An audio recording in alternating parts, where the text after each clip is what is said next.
एमपीसीडी prime देख रहे हैं आप। नक्सल समस्या का दंश झेल रहे बस्तर की अब नई पहचान बनाने की कोशिश की जा रही है। बदलते बस्तर की अंतर्राष्ट्रीय पहचान बनाने बस्तर पंडुम का आयोजन दंतेवाड़ा में किया गया। इस आयोजन में देश के गृह मंत्री अमित शाह शामिल हुए। यहां अमित शाह ने फिर से नक्सल मुक्त छत्तीसगढ़ का नारा बुलंद किया।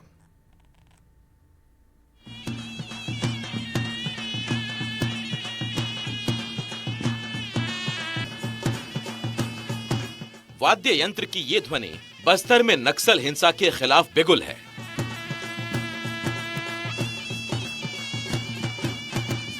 सरकार का दावा है कि नक्सल समस्या नहीं, अब बस्तर की लोक संस्कृति, परंपरा, खान पान, रहन सहन होगी। दंतेवाड़ा में बस्तर पंडुम इसका बड़ा उदाहरण है। मैं मोदी जी का संदेश लेकर आया हूं। अगले साल बस्तर पंडुम यही नाम के साथ देश भर के हर आदिवासी जिले के कलाकारों को हम यहां लाएंगे। और इतना ही नहीं, ये बस्तर पंडुम को अंतर्राष्ट्रीय दर्जा देने के लिए भी दुनिया भर के जो राजदूत अपनी राजधानी में है, उसको बस्तर के हर जिले में ले जाकर हमारी परंपराओं को, हमारी संस्कृति को और आदिवासी बच्चों की कला को पूरे विश्व तक पहुंचाने का काम ये भारतीय जनता पार्टी की सरकार करेगी। नक्सलियों के खिलाफ लड़ाई अब अंतिम मोड़ पर है। बस्तर पंडुम में पहुंचे केंद्रीय मंत्री अमित शाह ने एक बार फिर दोहराया कि 31 मार्च 2026 तक देश से नक्सल समस्या का समाधान होकर ही रहेगा। चैत्र नवरात्रि का अष्टमी है। मैं अभी मां दंतेश्वरी के आशीर्वाद लेकर यहां आया हूं कि अगली चैत्र नवरात्रि में यहां से लाल आतंक समाप्त हो जाए और हमारा बस्तर खुशहाल हो। छत्तीसगढ़ के मुख्यमंत्री भी कह रहे हैं कि केंद्र सरकार ने जो डेडलाइन तय की है उसमें नक्सल समस्या का समाधान होकर रहेगा। हमारे गृह मंत्री आदरणीय अमित शाह जी ने पूरे देश से 31 मार्च 2026 तक नक्सलवाद को समाप्त करने का संकल्प लिया है। और आज आप सबको मालूम है कि उनके आशीर्वाद से, उनके मार्गदर्शन से और हमारे यहाँ के सुरक्षा बल के जवान बहुत मजबूती के साथ नक्सलवाद के साथ लड़ाई लड़ रहे हैं। लगातार हम लोगों को सफलता मिल रही है और मुझे पूरा भरोसा है कि मां दंतेश्वरी की कृपा से अवश्य उनका संकल्प पूरा होगा।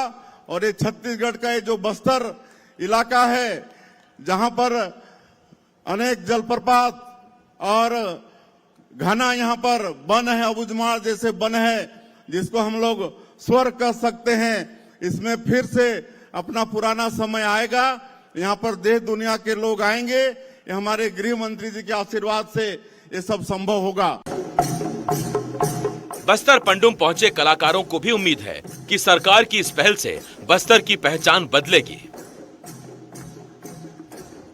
बस्तर की एक पहचान अलग है, जो संस्कृति की, यहाँ के परंपराओं की, जल जंगल जमीन की। सरकार दावा कर रही है कि इस तरह के आयोजनों से अब बस्तर की पहचान, ये पहचान जो है वो अंतर्राष्ट्रीय स्तर पर जाएगी। आप लोगों को क्या लगता है? ये बिल्कुल जाएगी, क्योंकि ये पीढ़ी तक ये चलते आ रहा है। ये सब है ना, सरकार के माध्यम अगर आगे ले जाना चाहेंगे तो ये पीढ़ी की जो दबा हुआ चीज़ है ये उभर के सामने आ जाएगा। यानी कि हम लोगों का संस्कृति जो है, देवी दुर्गा, जितने भी हम लोग जनजाति हैं, अभी जैसे पांडव जो त्योहार हुआ, ये सब बजाया जाता है, उसके बाद वो बनता है। बस्तर की नई पहचान बनाने के लिए आयोजित बस्तर पंडुम ने वर्ल्ड रिकॉर्ड भी बनाया है। सरकार का दावा है कि नक्सल हिंसा का दंश झेल रहे बस्तर की पहचान अब बदलेगी। नई पहचान बस्तर को विरासत में मिली, उसकी लोक संस्कृति, लोकगीत, लोक कलाएं, परंपराएं, रहन सहन, खान पान, यहाँ की आदिवासियत, जल जंगल जमीन और विकास यहाँ की पहचान होगी। अंतर्राष्ट्रीय स्तर पर यह पहचान बनाने सरकार कोशिश भी कर रही है। अब आने वाले समय में बस्तर की ये पहचान किस तरह बदलती है, किस रूप में बदलती है, यह भविष्य में ही देखने को मिलेगा। लेकिन इस तरह के आयोजन ये बताते हैं कि सरकार बस्तर की अब पहचान बदलने एक कोशिश जरूर कर रही है। दंतेवाड़ा से सहयोगी पंकज सिंह भदौरिया और जगदलपुर से सहयोगी विकास तिवारी और कैमरा साथी प्रवीण साहू के साथ नीलेश त्रिपाठी, एनडीटीवी। धमतरी में 10वीं और 12वीं बोर्ड की परीक्षा देने वाले छात्र इन दिनों साइबर ठगों के निशाने पर हैं। साइबर ठग इन छात्रों को पेरेंट्स को कॉल कर रहे हैं और पैसे के बदले एग्जाम में छात्रों को पास कराने का फर्जी दावा कर रहे हैं। वहीं जिला शिक्षा अधिकारी ने पेरेंट्स को आगाह किया। जिला शिक्षा अधिकारी ने फर्जी कॉल को नजरअंदाज करने की सलाह दी है। रिपोर्ट देखिए।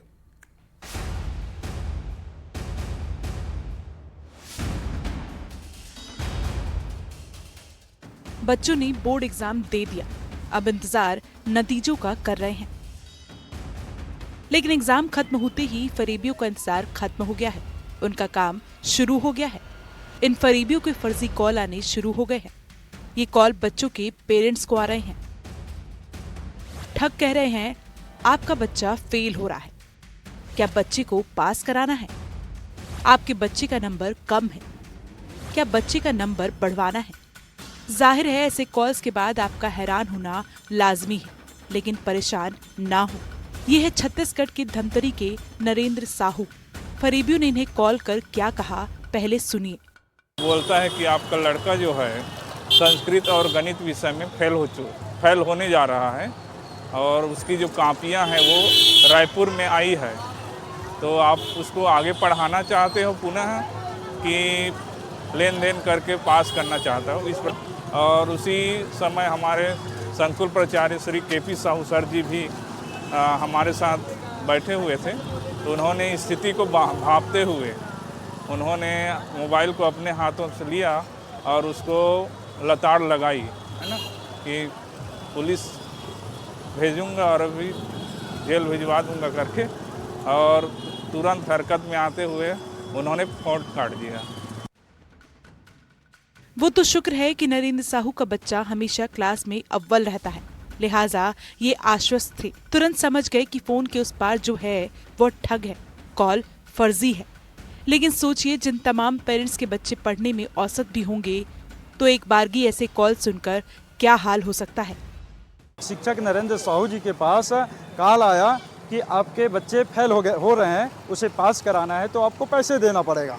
तो मैंने उसको इशारा किया कि ठीक है, उसे बारकोड मंगवाइए, और बातों में उलझाए रखा। उसके बाद चूंकि उसकी मांग बढ़ती गई, लगभग 10,000 की मांग कर रहे थे, तो उसके बाद उन्होंने मुझे कॉल दिया और उसके बाद मैंने उसको फटकार लगाना चालू किया कि तुम इस तरह से झूठे और ये कर रहे हो, फ्रॉड कर रहे हो, अभी तुम्हारे को पुलिस भेजता हूँ और तुम्हें अंदर करवाता हूँ, 5 मिनट में तुम अंदर होंगे।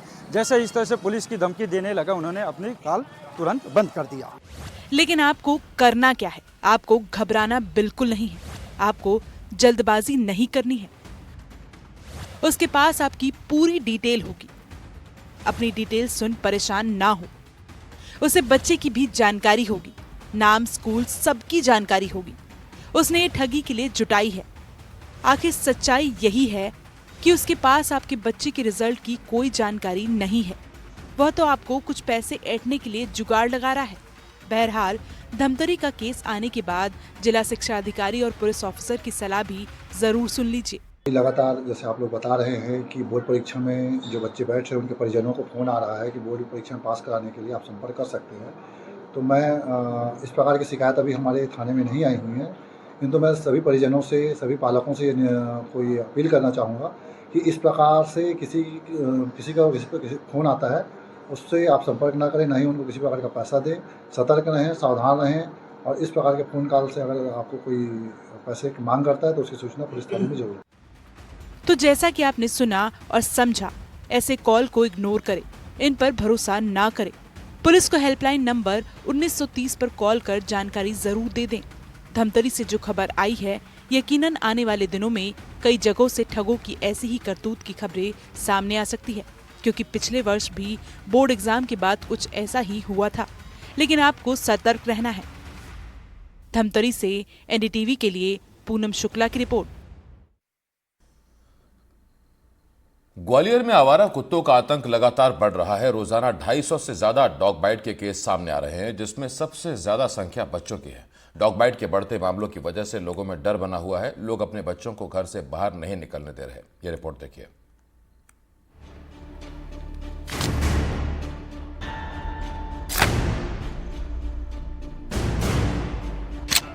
मध्य प्रदेश की एक बड़ी समस्या, एमपी वासियों के लिए बड़ी सिरदर्द, स्ट्रीट डॉग्स और उनका आतंक। मौसम बदलते ही ग्वालियर शहर में भी स्ट्रीट डॉग्स और आक्रामक हो गए हैं। गर्मियों में ऐसा हर साल होता है। अकेले ग्वालियर शहर में हर रोज 250 लोग डॉग बाइट के शिकार हो रहे हैं। स्ट्रीट डॉग सबसे ज्यादा छोटे बच्चों को अपना शिकार बना रहे हैं। शहर में भय का माहौल है। इसी गुरुवार को शहर के 3 अस्पतालों में डॉग बाइट के 193 मरीज इलाज के लिए आए। इनमें सबसे अधिक 80 मरीज जिला अस्पताल मुरार में आए। न्यू जेएच के पीसीएम विभाग में डॉग बाइट के 58 मरीज आए। सिविल अस्पताल हजीरा में डॉग बाइट के 55 मरीज पहुंचे। 3 दिन में मरीज में कम से कम 300 से ऊपर आए हुए हैं। कल 127 आए थे, परसों 118 आए थे और गुरुवार में 122 आए थे। कैसे इस 3-4 दिन में देखो 350 के आसपास आ चुके हैं मरीज। ये तो गर्मी का प्रकोप है और जानवरों भी गर्मी के दिमाग पर असर पड़ता है, इस वजह से डॉग बाइट करते हैं ज्यादा। ग्राम सहरोली निवास प्रदीप बघेल का 5 साल का बेटा धीरज घर के बाहर खेल रहा था, तभी अचानक स्ट्रीट डॉग ने उस पर हमला कर दिया। इससे बच्चा बुरी तरह से जख्मी हो गया। उसे 60 टाके आए। वहीं विजय की 2 साल की बच्ची जानवी को इसी दिन कुत्ते के काटने से आंख के नीचे और गाल पर दांतों के निशान हैं। दोनों बच्चों की हालत में पहले से सुधार है, लेकिन इन घटनाओं से लोग काफी चिंतित हैं। दरअसल मौसम बदलने के कारण स्ट्रीट डॉग्स आक्रामक हो जाते हैं। जेएच के रेबीज वैक्सीन विभाग के इंचार्ज अशोक आर्य का कहना है कि गर्मी के सीजन में डॉग खतरनाक हो जाते हैं, इसलिए इनसे दूरी बनाए रखें। इससे बचने के लिए घर के आसपास स्ट्रीट डॉग के लिए पीने के पानी का इंतजाम करके रखें। डॉग्स को अनावश्यक रूप से छेड़े बिल्कुल नहीं। सीजन बदलते ही यानी गर्मी बढ़ते ही ग्वालियर में आवारा कुत्तों का आतंक और ज्यादा बढ़ गया है। यहाँ पहले से ही लोग हल्का थे, लेकिन अब आप देखेंगे कि शहर के मैं इस समय मोती महल में हूँ और मोती महल के इस महत्वपूर्ण जगह पर, जो शहर का सबसे महत्वपूर्ण जगह है, जहाँ सामने मोती महल का संग्रहालय बना हुआ है, हजारों की संख्या में लोग गुजरते हैं, बच्चे गुजरते हैं, तमाम सारे ऑफिसेज हैं यहाँ। लेकिन आप देख सकते हैं किस तरह से बिल्कुल कुत्ते आराम से बीच सड़क पर लेटे हुए हैं और यही अगर उनका टच हो जाता है, ये इकट्ठे होते हैं तो वायलेंट हो जाते हैं और एकदम लोगों को काटना शुरू कर देते हैं। ग्वालियर में अभी जो स्थिति है उसके अनुसार लगभग 250 के आसपास डॉग बाइट के केस रेगुलर आ रहे हैं, जो जिला अस्पताल में, जेएच में और जो मुरार डिस्पेंसरी है वहाँ। अब सवाल यही है कि आखिर इन पर नियंत्रण क्यों नहीं हो रहा, क्योंकि करोड़ों रुपए हर साल नगर निगम इनके उपचार के लिए खर्च करती है इस समस्या के निराकरण के लिए। लेकिन क्या वो कागजों में ही रह जाता है, क्या वो पैसा भ्रष्टाचार में चला जाता है, यह सवाल लगातार बना रहता है। नगर निगम का कहना है कि वो कुत्तों को रेगुलर पकड़ती है और पकड़ने के बाद जो है उनका वैक्सीनेशन कराती है, यानी उनका नसबंदी कराई जाती है। 30 कुत्तों की रोज नसबंदी होती है, उसके बावजूद भी इनकी संख्या इस तरह से सड़कों पर बढ़ती ही चली जा रही है। जाहिर है आम लोग डॉग बाइट्स के बढ़ते केस से भयभीत हैं। नगर निगम के सभापति मनोज तोमर का कहना है कि स्थिति चिंताजनक है और हालात से निपटने के लिए कोशिशें की जा रही हैं। नगर निगम द्वारा 3 दल बनाए गए हैं डॉग बाइट के संबंध में कंट्रोल करने के लिए। 3 गाड़ियां, जिसमें 2 मदाखलत की गाड़ियां हैं, जिसके नोडल जो हैं वो श्री शैलेंद्र सिंह चौहान मदाखलत अधिकारी हैं। साथ में जो एबीसी सेंटर के जो संचालक हैं उनके नोडल हैं। उनके तीनों के सानिध्य में जो है एक टीम बनाई गई है और तीनों को कुल मिलाकर 30 का लक्ष्य दिया गया है कि प्रतिदिन 30 डॉग्स को एबीसी सेंटर पर लाया जाना है। इसके साथ साथ जो है एबीसी सेंटर जो वर्तमान में एक संचालित हो रहा है उसमें क्षमता वृद्धि भी कराई जा रही है। साथ साथ आगामी 1 से 1.5 माह में जो नए वित्तीय वर्ष में एक नया एबीसी सेंटर खोला जाएगा, जिसके लिए जगह भी चिन्हित कर लिए गए हैं। नगर निगम कमिश्नर संघप्रिय का कहना है कि नगर निगम अभी कुत्तों की नसबंदी का एक सेंटर चला रहा है, जिसमें रोज 30 नसबंदी होती है। साथ ही लोगों के बीच अवेयरनेस प्रोग्राम भी किए जा रहे हैं। 2017 से आरोवी नीलम पुल का निर्माण कार्य चल रहा था, जो कि वर्तमान में उस पुल का कार्य संपूर्ण हो चुका है और आम जनता के लिए खोला जाना है, किंतु किसी राजनीतिक प्रतिस्पर्धा और राजनीतिक कारणों से उस पुल को आम जनता के लिए नहीं खोला जा रहा है, जिस कारण ग्वालियर में बढ़ते ट्रैफिक के दबाव आए दिन बढ़ता जा रहा है और हैवी वाहन बीच शहर से होकर गुजर रहे हैं। क्योंकि ये वास्तव में जब पुल कंप्लीट हो चुका है, उसकी समस्त फॉर्मेलिटी जब पूरी हो चुकी है, उसके बावजूद भी उस पुल को प्रशासन द्वारा चालू नहीं किया जा रहा है, तो ये जनता के साथ धोखा है। इस मामले को लेकर माननीय उच्च न्यायालय में जनहित याचिका पेश की है और जिस मामले में सुनवाई होनी है उसके बाद अग्रिम कार्रवाई की जाएगी। माँ बाप लगातार इस बात को लेकर चिंतित रहते हैं कि जब तक बच्चा घर नहीं आ जाए तब तक कहीं उसको कुत्ता ना काट ले। तो ये समस्या उनके साथ बनी हुई है और इसका निराकरण कैसे होगा उनकी समझ में नहीं आता है। ग्वालियर से देवश्री माली, एनडीटीवी। बुरहानपुर में 7 साल पहले बनकर तैयार हुआ स्विमिंग पूल आज तक बंद पड़ा है और उसका कारण है स्विमिंग पूल निर्माण में हुई तकनीकी खामी। 1.5 करोड़ रुपए एक ऐसा स्विमिंग पूल बनाने में खर्च किए गए जो आज तक शुरू ही नहीं हो पाया।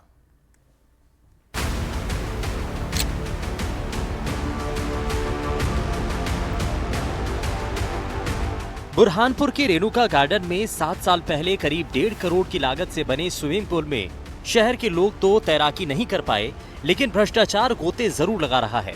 ये स्विमिंग पूल भ्रष्टाचार और लापरवाही का जीता जागता उदाहरण है। अटल बिहारी वाजपेयी तरनताल नगर पालिक निगम बुरहानपुर।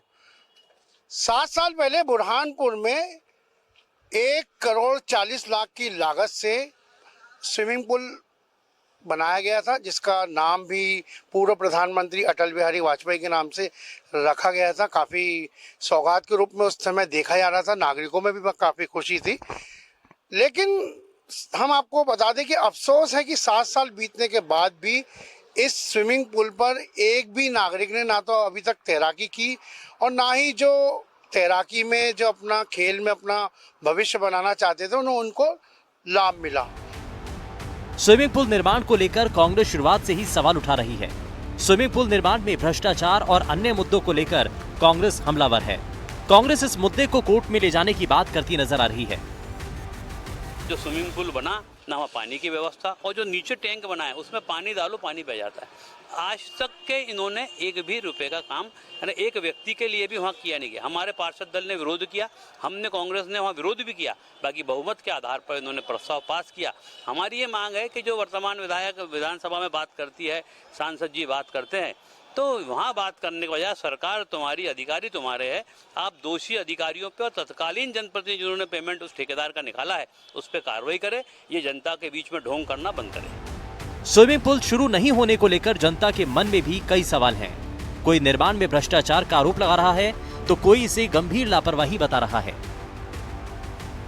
ये तरनताल का जो निर्माण हुआ है, श्रद्धेय अटल बिहारी वाजपेयी जी का नाम पूरा कलंकित कर दिया है और बगैर कोई सक्षम अप्रूवल के सबसे सर्वप्रथम यहाँ पे शिकायत करता इस शहर का मैं था। 2016-17 में जब तत्कालीन आयुक्त भूमरकर साहब थे और भोपाल से टीम भी आई थी, तो टीम जब आई इनने टेक्निकल एनालिसिस बोला मेरे को कि टेक्निकल एनालिसिस हो रहा है। तो कोई भी वर्क ऑर्डर जब पास होता है तो समझना चाहिए वर्क ऑर्डर पास होने से पहले टेक्निकल एनालिसिस होता है, बाद में कभी नहीं होता है। इसमें कार्रवाई होनी चाहिए। माननीय मुख्यमंत्री जी इसमें संज्ञान में ले मामला और जो भी नेताओं ने और जो अधिकारियों ने इसके अंदर भ्रष्टाचार किया है उनके ऊपर उचित कार्रवाई और कठोर से कठोर कार्रवाई की जाए। स्विमिंग पूल के शुरू नहीं होने का मुख्य कारण इसके निर्माण में लापरवाही है। 1.5 करोड़ की लागत से बने इस स्विमिंग पूल के टैंक निर्माण में तकनीकी गड़बड़ी की गई, जिसके कारण पूल में पानी भरने पर लीकेज की समस्या शुरू हो गई। लिहाजा जिस स्विमिंग पूल का इंतजार बुरहानपुर वासी सालों से कर रहे थे वो इंतजार ही रह गया। स्विमिंग पूल पूरा बनने के बाद और सभी सुविधाएं होने के बावजूद शुरू नहीं हो पाया। स्विमिंग पूल का निर्माण 2020 में कंप्लीट हुआ था और उसके बाद उसको जब पहली बार भरा गया, मुझे फाइलों से ज्ञात हुआ है, तो उस समय उसका जो पूल का जो टैंक है उसमें कुछ लीकेज होने की वजह से उसका पानी का लेवल मेंटेन नहीं हो पा रहा। तो ऐसी स्थिति में फिर पूल को संचालित करना संभव नहीं हुआ। बीच में एक बार और कुछ रिपेयर करके उसको चालू करने के प्रयास किए गए, बट शायद उसके टैंक निर्माण में कुछ तकनीकी त्रुटि के कारण वो पानी का लेवल से मेंटेन नहीं होता। इलाके के सांसद ज्ञानेश्वर पाटिल से जब इस मुद्दे पर सवाल पूछा गया तो वो महापौर और नगर निगम आयुक्त से चर्चा कर जल्द स्विमिंग पूल को शुरू करवाने की बात करते नजर आए। तरनताल स्वर्गीय अटल बिहारी वाजपेयी के नाम से बना है, लेकिन आज तक के वो भ्रष्टाचार की भेंट चढ़ गया है। अभी भी जा चुके वहाँ उसका लाभ नहीं मिलता। ये नगर निगम महापौर जी से चर्चा करेंगे कि उसमें जब उसका लोकार्पण कार्यक्रम हो चुका है तो उसको संचालित करने में क्या दिक्कत है, तो महापौर जी से उसमें चर्चा करके उसको जल्द से जल्द चालू हो। लोगों को जिस लोगों के सेवाओं के लिए शुरू हुआ है तो लोगों को सेवा उसकी मिलना चाहिए। 7 साल बीत जाने के बाद भी बुरहानपुर की जनता स्विमिंग पूल का इंतजार कर रही है। गर्मी शुरू होने के साथ ही स्विमिंग पूल का मुद्दा फिर से गरमाने लगा है। ऐसे में हर किसी के मन में एक ही सवाल है, क्या शहर के लोगों के लिए स्विमिंग पूल का लाभ मिल पाएगा? कुल मिला के जो बुरहानपुर का अटल बिहारी वाजपेयी तरनताल है जो 7 साल पहले बना था, वो अभी तक चालू नहीं हुआ, भ्रष्टाचार की भेंट चढ़ गया है। और इसकी शिकायत कोर्ट से लेके मध्य प्रदेश की सबसे बड़ी पंचायत विधानसभा तक पहुंच चुकी है। नागरिकों की मांग है जो जिम्मेदार है उनके खिलाफ कार्रवाई होना चाहिए ताकि भविष्य में कोई इस तरीके का भ्रष्टाचार ना करे और शहरवासियों को जल्द स्विमिंग पूल मिलना चाहिए। शारिक अख्तर, NDTV, बुरहानपुर। टमाटर नगरी के नाम से मशहूर जशपुर के पत्थल गांव में किसान खासे परेशान हैं। टमाटर की फसल के सही दाम नहीं मिलने से किसानों को काफी नुकसान हो रहा है। किसानों को इतना भी मुनाफा नहीं मिल पा रहा कि वो टमाटर को तोड़कर मंडी तक ले जा सकें।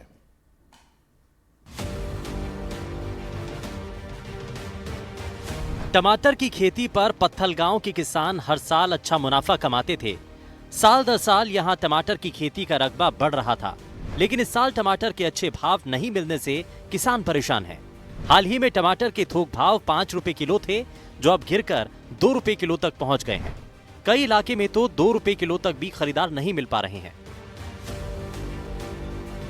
1.5 एकड़ लगभग में लगाए थे टमाटर, तो शुरू में तो थोड़ा बहुत रेट था, लेकिन अभी एकदम डाउन हो गया। अभी 5 रुपये केजी तक भी नहीं जा रहा है। अगल बगल के कोई भी तोड़ के भी ले जा रहा है। अगर कोई देना चाहता है 5-10 तो दे रहे हैं, उसको ले रहे हैं। नहीं तो हाँ, मवेशी भी खड़ा हो गया। हाँ, ऐसे ही। कितना दिक्कत आया? अरे बहुत ज़्यादा दिक्कत है। इतना को मार्केट भी लेना मुश्किल है ना। अपना साधन रहता तो शायद ले भी जाते हैं, साधन भी नहीं है ना गाड़ी उड़ी का। जो लागत की तो वो भी नहीं निकल पा रहे हैं। वो भी नहीं निकल तो पा रहे। रोजी रोटी की चिंता सताने लगी अब। हाँ, कितना दिक्कत आते हैं? अरे बहुत दिक्कत आ रहा है तो, लेकिन कैसे कर लेंगे। टमाटर खरीदने वाले व्यापारियों के नहीं आने पर कुछ दिनों तक टमाटर किसान खुद ही तोड़कर बाजारों तक पहुंचाने लगे, लेकिन उनकी टमाटर की तुड़ाई और परिवहन का खर्च भी नहीं निकालने पर किसानों ने टमाटर को खेतों में ही छोड़ दिया। कहीं खेतों में ही टमाटर की फसल सूख गई तो कहीं मवेशी टमाटर की फसल खा गए। टमाटर हमने लगभग 5 एकड़ में लगाया था।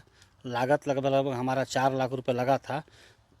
50 रुपये 60 रुपये ट्रे बिक रहा था और तोड़ने में खर्च था 30 रुपये ट्रे।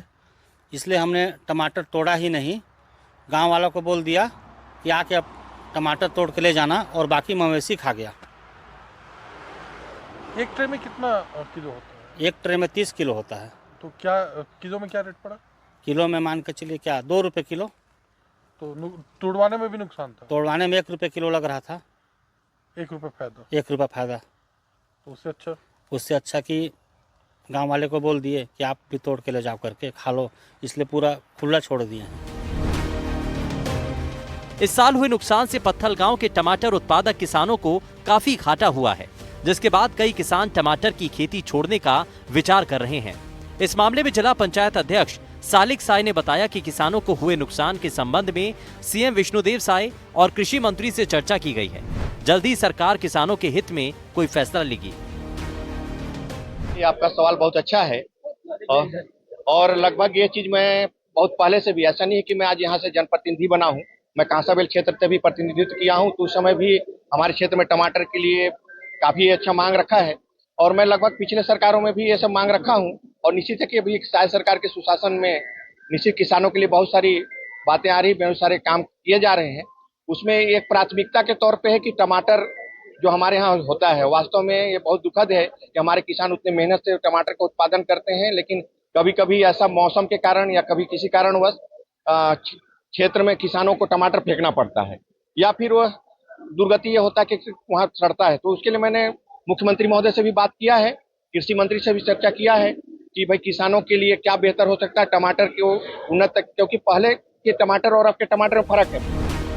फसल के सही दाम नहीं मिलने से टमाटर उत्पादक किसानों की साल भर की मेहनत पर पानी फिर गया। नुकसान की भरपाई के लिए अब किसानों को सरकार से ही आस है। जसपुर से एनडीटीवी के लिए अभिषेक शुक्ला की रिपोर्ट। देवास में गणगौर पर्व में अनोखी परंपरा निभाई जाती है। बागली में आदिवासी समाज में लकड़ी के पोल पर चढ़कर गुड़ और नारियल की पोटली निकालने की परंपरा है। इस दौरान पत्नियां पति की पिटाई करती हैं। यह रिपोर्ट देखिए।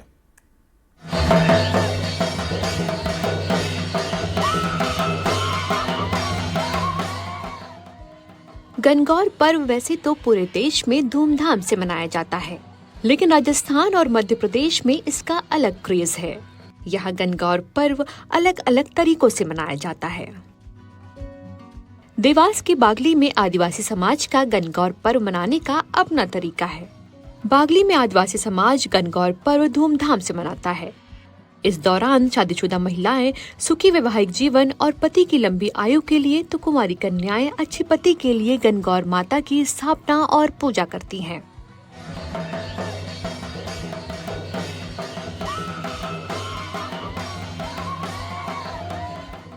यूं तो पूरे इलाके में गणगौर की धूम रहती है, लेकिन पारस पीपली गांव में समापन के दिन मनाई जाने वाली गुड़ तोड़ने की परंपरा सबसे खास है। इस परंपरा को देखने के लिए दूर दूर से लोग आते हैं। इस परंपरा में ऊंची लकड़ी पर गुड़ और नारियल की पोटली बांधी जाती है। युवाओं के सामने चुनौती होती है इस पोटली को खोलने की। इसके लिए वो ढोल नगाड़ों के साथ झूमते नाचते आते हैं और लकड़ी पर चढ़कर पोटली खोलने की कोशिश करते हैं, लेकिन गांव की महिलाएं लकड़ी से पीटकर युवाओं को रोकती हैं। ये प्रक्रिया 1-2 बार नहीं बल्कि 7 बार होती है।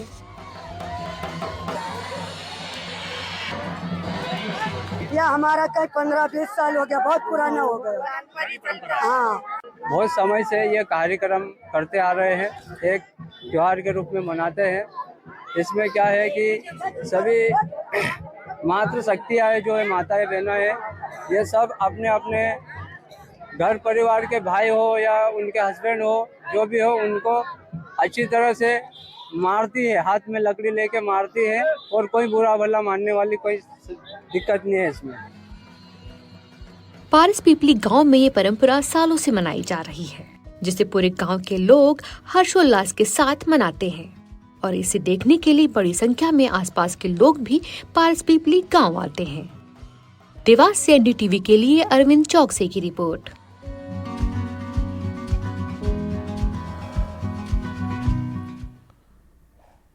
यहाँ छोटे से ब्रेक के लिए रुकना होगा, लौट रहे हैं।